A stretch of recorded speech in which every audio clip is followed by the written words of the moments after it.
கடந்த 2003ஆம் ஆண்டு ஹரி இயக்கத்தில் விக்ரம் நடிப்பில் வெளியான படம் சாமி.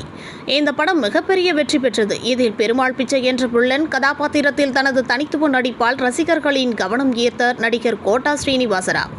தமிழில் இதுதான் அவருக்கு முதல் படம். தொடர்ந்து அவர் தமிழில் குத்து, ஜோர், ஏய், திருப்பாட்சி உள்ளிட்ட பல படங்களில் நடித்து தனது வில்லத்தனத்தால் பாராட்டப்பட்டவர் கோட்டா ஸ்ரீனிவாசராவ். நடிகர், பாடகர், டப்பிங் கலைஞர் என பன்முக திறமை கொண்ட இவர் மொத்தம் 750 படங்களுக்கு மேல் நடித்துள்ளார்.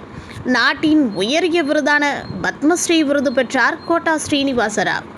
1999 முதல் 2004ஆம் ஆண்டு வரை விஜயவாடா தொகுதி எம்எல்ஏவாக இருந்துள்ளார். தெலுங்கு திரையுலகில் தனது தனித்துவமான நடிப்பால் சிறப்பு அங்கீகாரத்தை பெற்ற மூத்த நடிகர் கோட்டா ஸ்ரீனிவாசராவ் சிறிது காலமாக படங்களில் இருந்து விலகியிருக்கிறார். வயது மற்றும் உடல்நல காரணங்களால் தற்பொழுது அவரால் நடக்க முடியாமல் தவிப்பதை கண்டு டோலிவுட் ரசிகர்கள் அதிர்ச்சி அடைந்துள்ளனர். இது போன்ற சினிமா மற்றும் சீரியல் சம்பந்தமான தகவல்களை தெரிஞ்சுக்க சினி டைம்ஸ் சேனலை சப்ஸ்கிரைப் பண்ணுங்க.